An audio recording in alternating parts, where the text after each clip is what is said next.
Hey everyone, it's Jill Celeste from JillCeleste.com, where I teach purpose-driven entrepreneurs all they need to know about marketing so they can become the director of marketing for their business. Have you ever heard of something called a VIP day?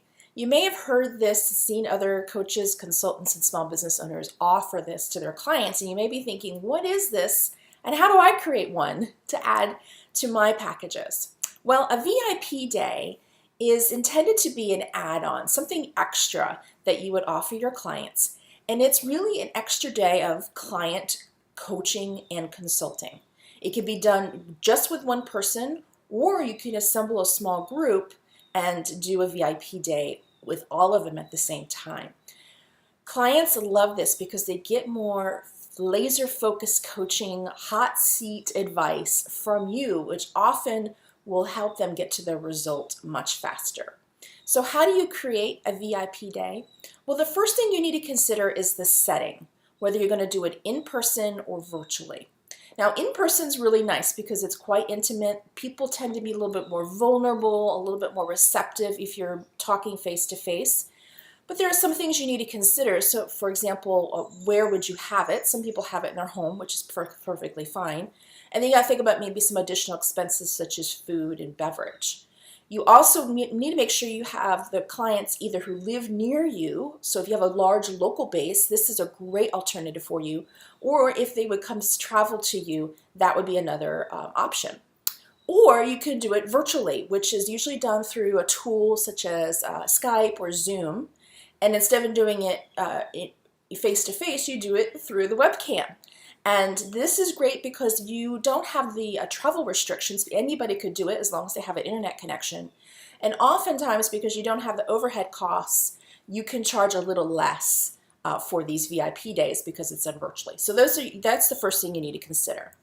The second thing you need to do is you need to create a questionnaire. This would go out to the VIP participants in advance of the VIP day. And this questionnaire is, not intended to be short. It's something you really want to get a lot of probing questions in there, very provocative, thought-provoking, so that you can really drill down into what might be happening with your client. Because what will happen when you do the coaching through your VIP day, yes, you're going to probably give some tactical advice, but often you have to shift the mindset.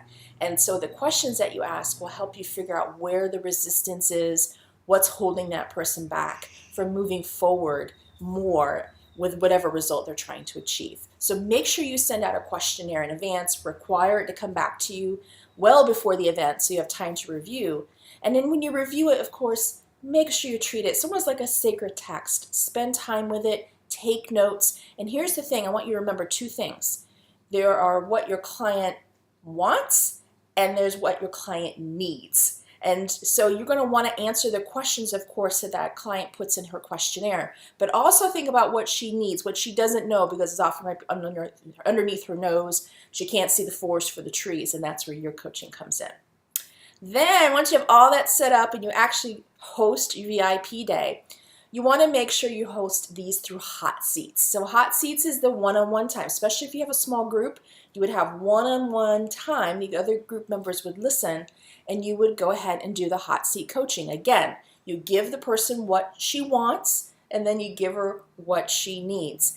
And it's important, too, that this is a sacred communication, a sacred conversation.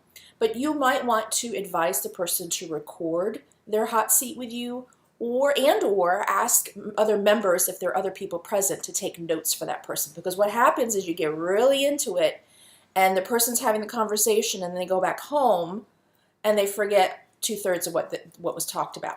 So make sure you have that type of memory recall, something that they can use once they get home through a recording or through notes so they can remember exactly what your coaching is. The fourth thing I want you to know is that you need to be very clear with the action steps. What assignments, so to speak, does your client need to do? So at the end of that hot seat, that last minute or so, make sure you spell out the 3 things, or whatever the number is, the 3 things that person needs to accomplish in order to get to those results. So I hope this helps you kind of clear the mud about what a VIP day is. I challenge you to create one. Put a date on your calendar, check with your tribe, see who would be interested, and go ahead and add this. It's a great feature and a great benefit for your clients because they will just get to the results much faster. And by implementing these tips, they'll have a great experience as well. So if you need additional marketing assistance, I invite you to come on over to my website at jillceleste.com. And until next time, here's to your marketing success. Stay in faith. I'll talk to you soon.